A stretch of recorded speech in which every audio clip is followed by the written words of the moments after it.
Chapter सी है ये आपका चैप्टर 4 का C part. In this chapter, in this particular section, we will learn some application of refraction of light. मिसाल के तौर पर आपके पास एक जार है और जार के अंदर आपने पानी भर दिया और नीचे आप एक सिक्का ड्रॉप कर दीजिए, तो एक कॉइन ड्रॉप कर दीजिए, ठीक है। तो आपको थोड़ा सा ऊपर उठा हुआ दिखेगा। अगर आपने उसी जगह का एम लेकर, जैसे आपको अंदाजा लग रहा है कि यहाँ पर हमारा सिक्का है, वहां तक आप अपना हाथ ले जाओगे तो सिक्का वहां नहीं है, उसके और थोड़ा ऊपर है। सॉरी, इमेज उसकी ऊपर बन रही है, सिक्का नीचे है। तो आपको सिक्का जहां एक्चुअल में दिखाई दे रहा है, सिक्का वहां नहीं है, उसके नीचे है। क्यों? क्योंकि आप रेयर मीडियम से देख रहे हो और सिक्का आपका डेंसर मीडियम में है, तो बेटा जो भी लाइट की रेज होंगी वो रिफ्रैक्ट करके जाएंगे, और रिफ्रैक्शन के बाद आप जानते हो लाइट अपना रास्ता बदल देती है। तो इसी चीज को हम यहाँ पे डिस्कस करने जा रहे हैं, आप लोग देखिए, ठीक है। तो ये हमने एक उसमें लिखा हुआ था, तो हमने लिख दिया। ये आपको याद नहीं करना है कि an object placed in a denser medium when viewed from a rare medium appears to be at a depth less than its real depth, this is because of refraction of light. तो ऐसा क्यों होता है ये आपको मालूम हो गया कि जहां पर वो होती है उसके ऊपर दिखाई देती है, उसका रीजन क्या है? रिफ्रैक्शन। अब इसको हम डायग्रामेटिकली और फिर डेरिवेटिवली दोनों तरीके से इसको कंसीडर करेंगे और सीखेंगे। देखो, बहुत आसान फिगर है, बहुत ही आसान, ठीक। थोड़ा सा ध्यान लगाएंगे। ये मान लो तुम्हारा रेयर मीडियम है। क्या है भाई? तुम्हारा रेयर मीडियम, और ये तुम्हारा डेंसर मीडियम है, ठीक। एक ऑब्जेक्ट है ओ, ये आपका कहां रखा है बेटा? डेंसर मीडियम में। तो अब कोई भी चीज तुमको तभी दिखाई देगी, या तो वो फ्लोरोसेंट हो, या तो उस पर कहीं से लाइट पड़कर रिफ्लेक्ट हो रही हो। दो ही तरीके से दिखाई दे। चलो हम मान लेते हैं कि यहां से दो रेज निकल रही हैं। तो ये आपको याद होगा, रिफ्रैक्शन के पहले पार्ट में मैंने आपको बताया था कि अगर नॉर्मल इंसिडेंस है तो रे अनडिविएटेड पास करेगी। मतलब इस रे के लिए एंगल ऑफ इंसिडेंस और एंगल ऑफ रिफ्रैक्शन दोनों जीरो होगा, और ये ऐसे चली जाएगी, ठीक है। ये इसकी रियल डेप्थ है, ये इसकी रियल डेप्थ है, इसको हम आरडी से लिख रहे हैं, ये इसकी रियल डेप्थ है। अब हम एक रे मानेंगे जो कि यूनिकली, देखो ये रे यूनिकली, तो अब जाहिर सी बात है कि ये नॉर्मल होगा, तो एंगल ऑफ इंसिडेंस कितना? आई हो गया, ठीक है। अच्छा बेटा, ये डेंसर मीडियम है, ये रेयर मीडियम है, तो इसका मतलब रे डेंसर से रेयर मीडियम में जब जाएगी तो वो नॉर्मल से दूर हटेगी।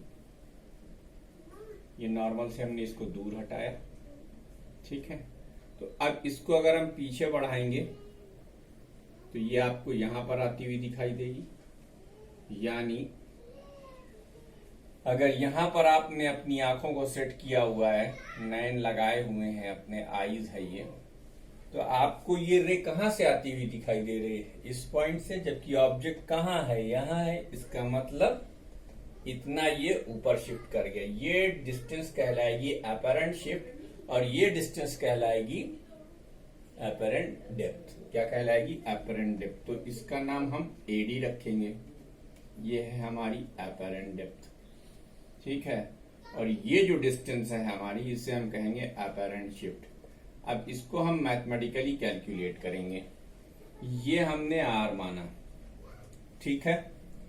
तो मैथमेटिक्स की थ्योरम कहती है, चूंकि ये लाइन ट्रांसवर्स है और ये दो लाइन पैरेलल, तो अगर ये एंगल आर है तो ये भी एंगल आर होगा, और ये अगर एंगल आई है तो वर्टिकली अपोजिट एंगल होने के नाते ये एंगल भी, सॉरी इनवर्स एंगल होने के नाते ये भी क्या होगा? आई होगा, ठीक है। तो अब इसका नाम हमने ओ रखा हुआ है, इसका नाम हम ए रख देंगे, और इसका नाम हम बी रख देंगे। क्लियर है? ठीक है। अब हम उस डेरिवेशन को निकालेंगे कि ये अपैरेंट डेप्थ का फार्मूला क्या होगा। बेटा डेरिवेशन आपके एग्जाम में नहीं आता, तो डेरिवेशन सिर्फ आपके कॉन्सेप्ट की बेटर अंडरस्टैंडिंग के लिए है। इसके लिए है बेटा, अंडरस्टैंडिंग के लिए है, वो आप सीख लें, समझ लें, वही आपके लिए बेटर है, लेकिन आपको फार्मूला याद होना चाहिए और ये पता होना चाहिए कि एपरेंट डेप्थ हुई क्यों है, एपरेंट डेप्थ हुई क्यों है।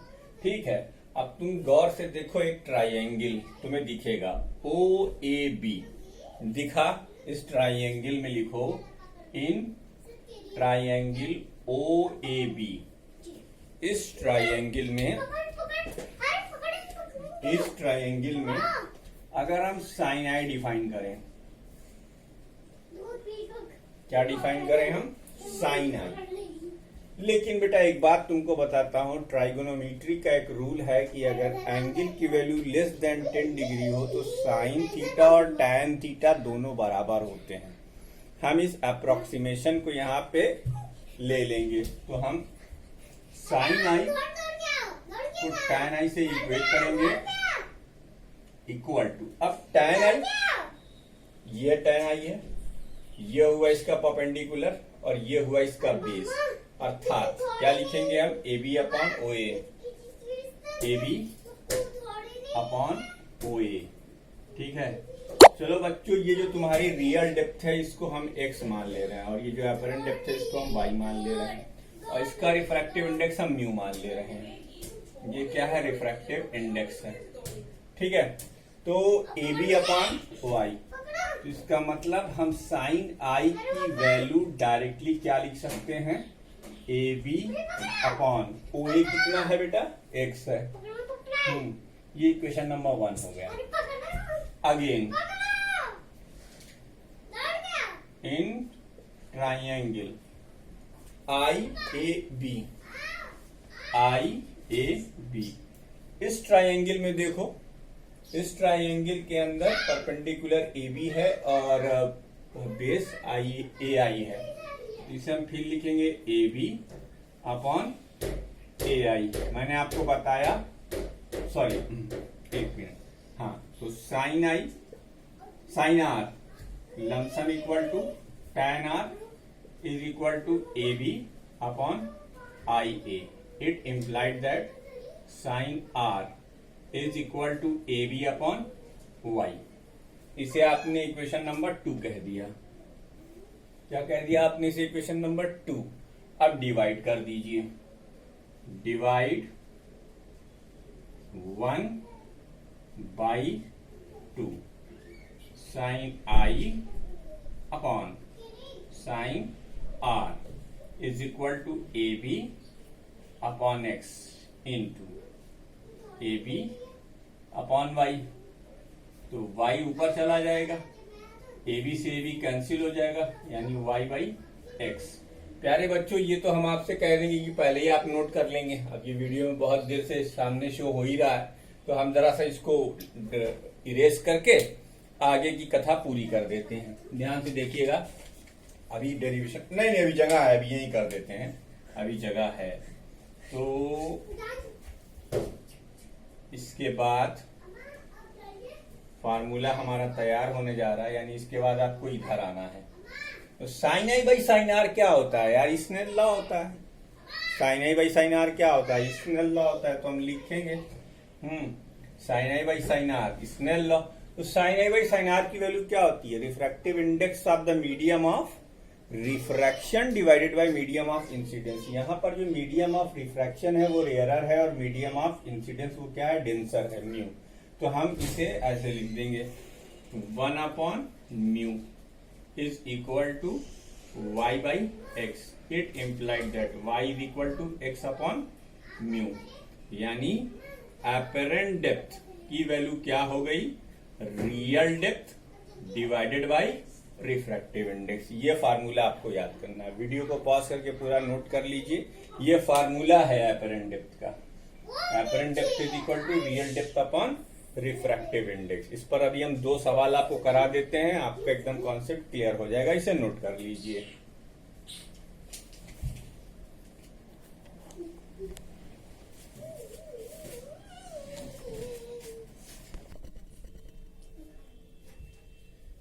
तो एक फार्मूला तो एपरेंट डेप्थ का हो गया।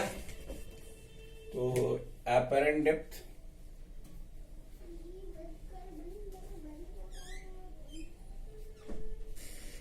is equal to depth divided by refractive index of denser medium. ये हो गया फार्मूला अपरेंट डेप्थ का। अच्छा, एक चीज और उस फिगर में बनी हुई थी नीचे, अपरेंट डेप्थ के नीचे देखिएगा हमने लिखा हुआ है अपरेंट शिफ्ट है। तो अपरेंट शिफ्ट कितनी होगी भाई? वहां आपके यहाँ अपरेंट का वर्ड गैप कर दिया गया है। रियल शिफ्ट नहीं होती है, अपरेंट शिफ्ट होती है। अगर रियल शिफ्ट होती तो सिक्का यार वहां होता, ठीक है, इसलिए अपरेंट शिफ्ट लिखना पड़ेगा। अपरेंट शिफ्ट, तो अपरेंट शिफ्ट देखो उस डायग्राम के अंदर real depth minus apparent depth होगी, यानी real depth minus apparent depth. तो रियल डेप्थ आपकी कितनी है? x, और अपरेंट डेप्थ कितनी है? x upon refractive index. तो x आप कॉमन ले लो, 1 माइनस 1 बाई म्यू, ठीक है। तो ये अपरेंट शिफ्ट का भी फार्मूला आ गया। अब पहले एक सवाल करते हैं। देखो, जैसे मान लो तुम्हारे पास ये एक बीकर है, ठीक है। बीकर पर तुमने एक छोटा सा कॉइन रखा हुआ है। ये कॉइन है तुम्हारा, और तुमने इसमें पानी भर दिया, जिसकी हाइट मान लेते हैं 6 सेंटीमीटर, ठीक है। Find the apparent depth, find the AD and AS, apparent depth and apparent shift of the coin when waved normally। जब इसे हम नॉर्मली देखेंगे तो क्या अपरेंट डेप्थ और अपरेंट शिफ्ट क्या होगी, ठीक है। बहुत सिंपल सी बात है, फार्मूला लिखेंगे। रियल डेप्थ कितनी है आपकी? रियल डेप्थ आपकी 6 सेंटीमीटर है। इसका रिफ्रैक्टिव इंडेक्स याद रखो 4/3 होता है, ठीक है। और म्यू की वैल्यू कितनी है? 4/3। तो अपरेंट डेप्थ कितनी हो गई? Real depth divided by mu, that is 6 centimetre divided by 4/3। क्या हो गई? 4/3। तो इसे हम क्या लिख लेंगे? ये हो जाएगा 3 × 6 डिवाइडेड बाय 4, ठीक है। तो सॉल्व कर लेंगे इसे। फिर अपरेंट शिफ्ट निकालनी है, तो ये real depth minus apparent depth. तो रियल डेप्थ कितनी है? रियल डेप्थ 6 सेंटीमीटर है, और अपरेंट डेप्थ कितनी है? 3 × 6/4 सेंटीमीटर। ये दो सवाल, ये एक सवाल हो गया। अच्छा, मान लो तुम्हारे पास एक बीकर है। चलो हम इसको और इंटरेस्टिंग बना देते हैं, एक क्वेश्चन और कर देते हैं। लेकिन क्वेश्चन से पहले एक नोट लिखा देते हैं। एक नोट लिख लो।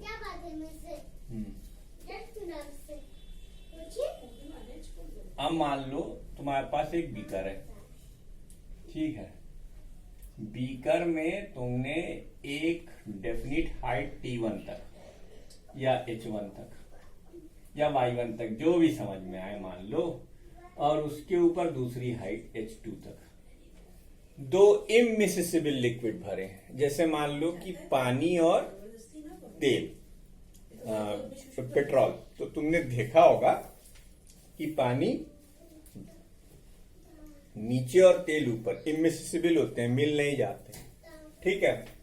तो इसका रिफ्रैक्टिव इंडेक्स μ1 मान लो, इसका रिफ्रैक्टिव इंडेक्स μ2। यहां पर अगर कॉइन रखा हुआ हो तो आप अपरेंट डेप्थ और अपरेंट शिफ्ट क्या होगी? What will be the apparent depth and apparent shift? तो अपरेंट डेप्थ निकालने के लिए हम क्या करेंगे? अच्छा, अब यहां देखो, अपरेंट डेप्थ किसकी वजह से होती है? रिफ्रैक्शन की वजह से होती है। तो हमने पहले केस में एक मीडियम रखा था, अब यहां हमारा 2 मीडियम और उसके बाद एयर है, तो इसलिए अपरेंट डेप्थ दो से होगी। तो हम इसके लिए लिखेंगे H1 upon μ1 plus H2 upon μ2। ये तो तुम्हारी अपरेंट डेप्थ हो गई। उसके बाद अपरेंट शिफ्ट अगर तुम्हें निकालनी है तो इसके थ्रू की शिफ्ट प्लस इसके थ्रू की शिफ्ट, अर्थात H1 1 minus 1 upon μ1 plus H2 1 minus 1 by μ2। ये हो गई तुम्हारी अपरेंट शिफ्ट 2 की केस में। ठीक है, चलो इसको पक्का करने के लिए एक सवाल कर लेते हैं।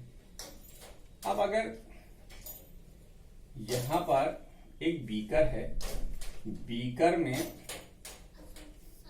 हमने 3 सेंटीमीटर की हाइट तक एक लिक्विड भरा है जिसका रिफ्रैक्टिव इंडेक्स 3/2 है, और फिर अगली 5 सेंटीमीटर हाइट के लिए हमने एक लिक्विड भरा है जिसका रिफ्रैक्टिव इंडेक्स कितना है, मान लेते हैं 4/3। ठीक है, और यहां पर हमने एक कॉइन प्लेस कर रखा है।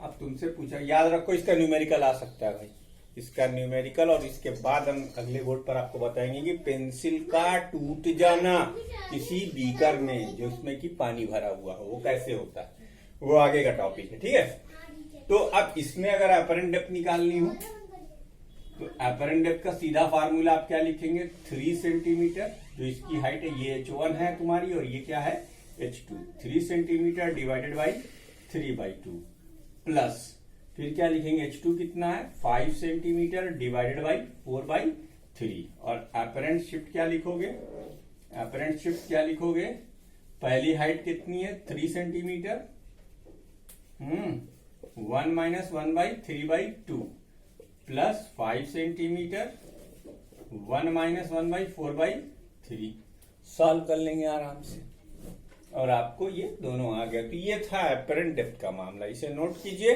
अगले उसमें हम बताते हैं आपको एग्जाम्पल, इसके सम एप्लीकेशंस और फैक्टर्स बताते हैं। ठीक है, नोट कीजिए इसे।